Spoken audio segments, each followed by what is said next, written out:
Magandang umaga mga katokers, mga katoshis, mga katokis. Welcome na naman po tayo sa ating panibagong vlog sa araw na ito. At pag-uusapan natin ang resulta ng Game 6 sa pagitan ng San Miguel at Magnolia sa 2024 PBA Commissioner's Cup Finals. Tuluyan na nga ho na naig ang koponan ng San Miguel Beermen. Sila na po ang hinirang itinanghal na kampiyon dito sa 2024 Commissioner's Cup. Okay? Analyze lang natin yung laro kagabi, no? Kung bakit nanalo ang San Miguel. At sa bandang huli, parang kinapos yata ang Magnolia, no? Okay, so tingnan natin itong mga numbers, mga numero. Unahin na muna natin itong quarter scores. Noong first quarter, lamang ng 4 ang Magnolia, no? 26-22. Tapos sa second quarter lamang pa rin ang Magnolia pero isa na lang, 25-24. So sa halftime ang score ay 51-46. Tapos rumatsyada ang Magnolia nung third quarter, ano? Medyo naiwan ng San Miguel dito. 31 for Magnolia, 27 sa San Miguel. So ang third quarter score 82-73. Medyo lumaki na lamang. Pero in the fourth quarter, ginulat ng San Miguel Beer ang Magnolia. Na-outscore nila ang Magnolia 31 for San Miguel, 20 lang para sa Magnolia. Giving you a total output of, para sa San Miguel, final score 104-102. Alright. So ano ba nangyari dyan? Nung first quarter, maganda ang nilalaro ng Magnolia. Less turnovers, more rebounds, more possessions para sa kanila.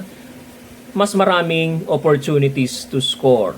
At saka yung fast break points, binibilisan nila yung laro. Doon sila nakakapuntos, Polly, Gio Halalon, and Mark Baroka nagtutulong-tulong para maibuslo yung bola sa pamamagitan out of their fast break in transition, So sa second quarter, I should say, ganun pa rin. Okay? Although ang score ay hindi nagkakalayo, pero mas magaling mag-handle ng bola, mag-execute ang Magnolia during the first half. Okay, at halftime, ito ang mga numero, kadalasan yung both teams, ginamit nila yung 2-point shots sa perimeter lang or inside, Hindi sila gumamit masyado ng 3-point shots. Patunayan yan, mas marami pa yung konti lang yung 3-point attempts. 3-point attempts ng both teams. 18 out of 34, 11 out of 25 for Magnolia and San Miguel respectively. Okay. Pagdating naman sa turnovers, mas maraming turnovers ang San Miguel. Okay? So, kaysa sa Magnolia. Ang turnovers natin, Magnolia 4, San Miguel 10. Out of the 4 turnovers of Magnolia, 5 points lang ang na-convert ng San Miguel. So, napakababa nun. Biro mo 4 yung na force mo turnover, pero 5 puntos lang na-produce mo doon. Samantalang ang Magnolia, out of the 10 turnovers ng San Miguel, 18 points. Kaya you can just imagine kung gaano puntos ang karaming puntos ang na-produce ng Magnolia during the first half. Fast break points, ito yung sinasabi ko sa inyo kanina. Magnolia with 18, San Miguel with only 2. Okay, so talagang iniwanan, pinakain ng alikabok. Kumbaga nga, ika nga nila, ng Magnolia ang San Miguel pagdating sa fast break points. Points in the paint, sa loob.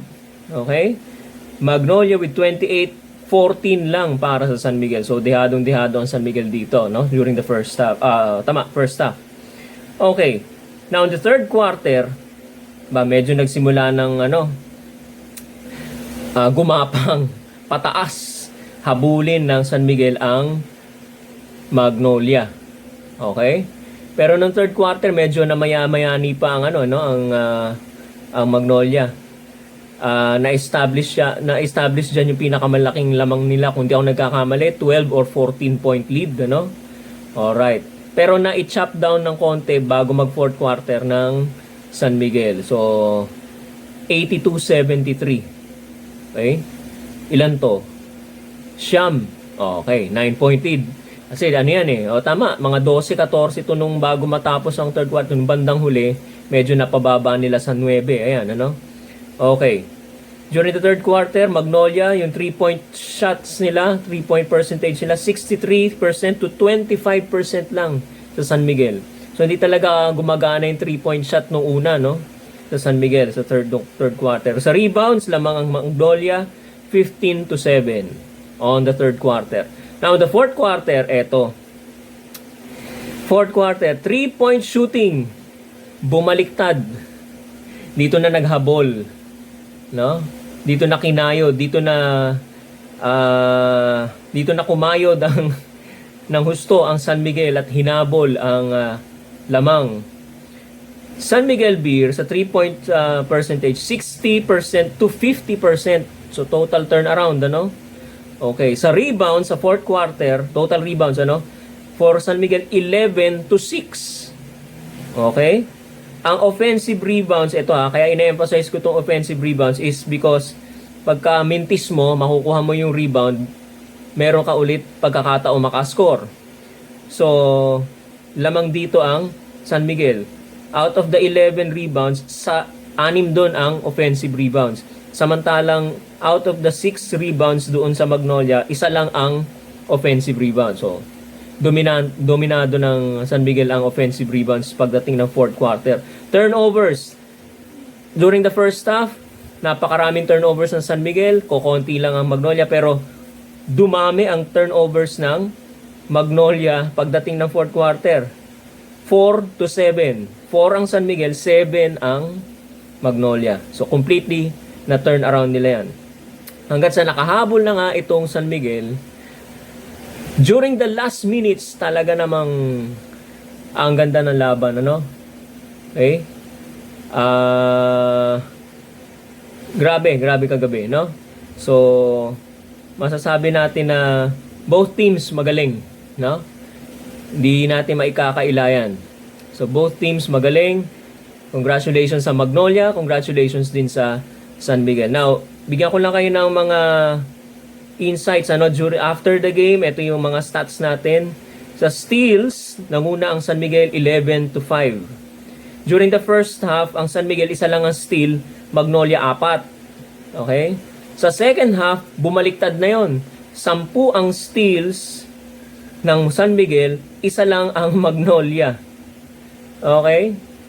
Yan, kaya 11-5, ano?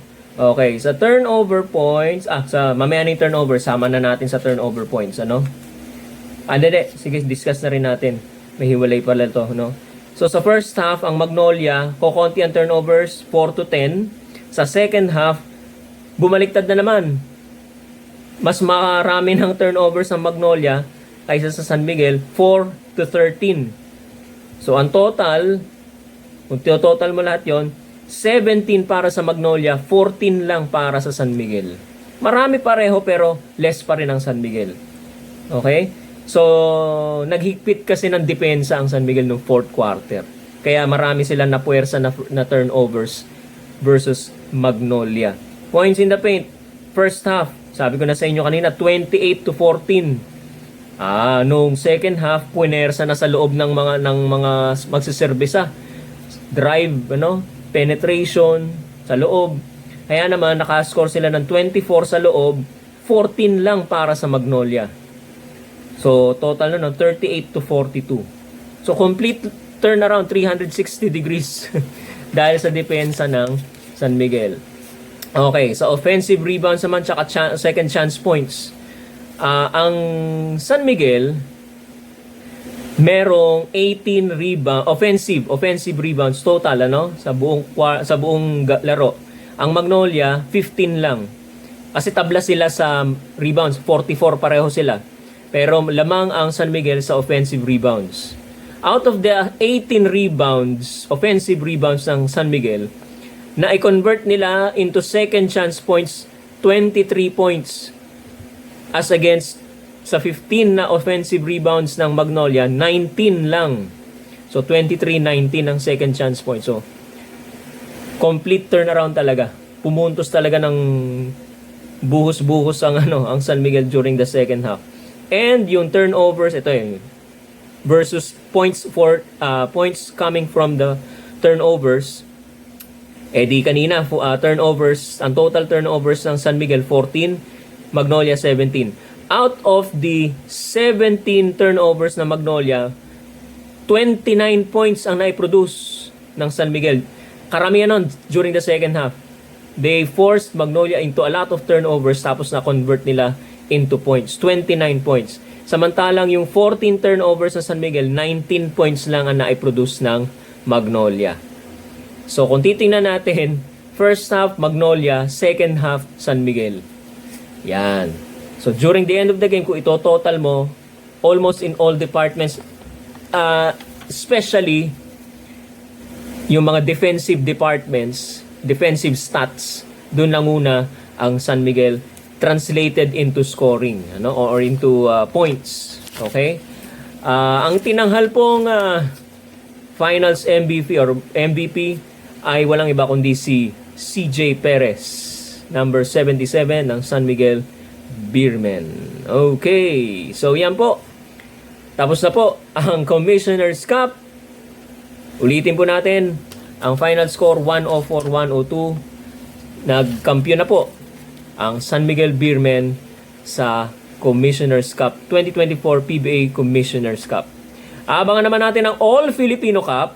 Magsisimula po yan sa February 28. Okay?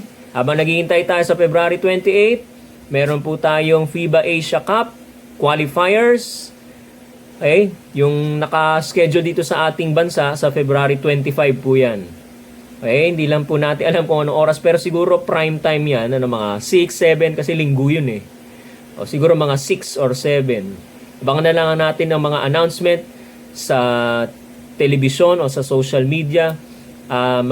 Makikita naman natin po yan.